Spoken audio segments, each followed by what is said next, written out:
The power of caps. Crime rates go down. The quality of life goes up. I'm Peter Carl, and this is Chicago Crime Watch. Chicago police take aim at two open-air drug markets in the Englewood community, putting them both out of business. The year's first street corner conspiracy cases are called Operation Horsebrush and Operation Dog Bane. The good thing about operations like this is that it shows what happens when the community comes forward and gets involved. Operation Dog Bane focused on the area around 7500 South Stewart.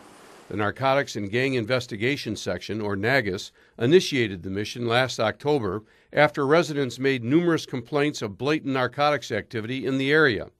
Pastor Devon Brown's church sits right across the street from where the drug sales were taking place. I've seen a lot of things. I've seen things from violence. There has at times been persons who have been killed on drug-related matters, but on the daily basis it generally would be people walking down the street or driving up the street and purchasing drugs from the young people on the streets. The open-air drug market was run by members of the Gangster Disciples Street Gang, selling crack cocaine. During the first couple of weeks of the investigation, surveillance officers saw a couple of individuals at the location believed to be armed with handguns. The subjects were later stopped and caught carrying semi-automatic pistols. They got automatic guns, the semi-automatic guns. What are they using that for? There is no other reason to have it. The other operation, Horsebrush, took place in the area around 6200 South Honore. This open-air drug market also involved the Gangster Disciples selling heroin. The majority of narcotic sales took place in vacant two-flat apartments located across the street from one another. It was determined a second-floor apartment at 6250 South Honore was being used as a stash house for the drugs. One time, the ringleader dropped bags from the second-floor window and had the money collected at street level. Surveillance officers also observed an offender on several occasions displaying a handgun, once even pointing it at the head of another drug seller while on the street.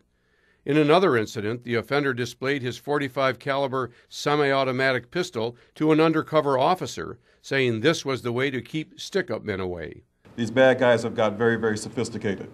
They have operations where they pass off, they have lookout men, they have weapons to protect these locations.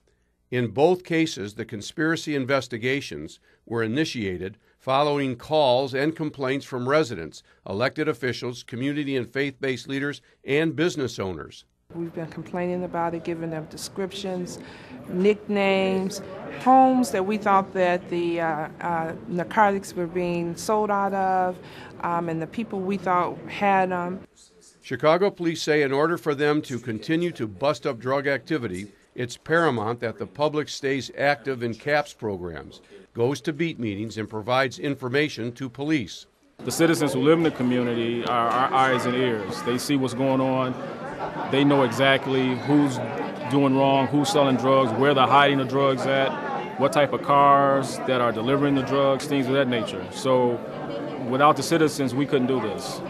Englewood resident Van Esther Grishon says she has no problem telling the drug dealers and gangbangers she'll fight for her neighborhood. I told them that they didn't leave from our area, that I would call 911, in which I do all the time. They know I do, and I wait for the police. I don't throw a brick and hide my hands. I call them and I wait for them to come, and they come.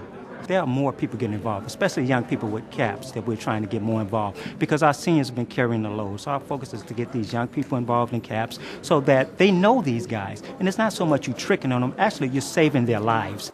Around 75th and Stewart, not only is there the Faith United Methodist Church, but there's an elementary school and grocery store. Pastor Brown says neighborhood residents had several meetings to protest the drug trafficking and worked with police for a number of years to clean it up. Now, he says, the street is quiet. I think that's the exciting thing about seeing the change that's occurred because it makes you feel like your efforts are not in vain. When you have the community and the police department working together, and I think you have a good chance of having some impact. We have a partnership under CAPS, and it has worked really, really well. I'm very pleased with the work that they do, and every time they take a gun off the street, that's a big plus for the children and the senior citizens. At least 20 offenders have been arrested and charged as a result of the 2 street corner conspiracy operations.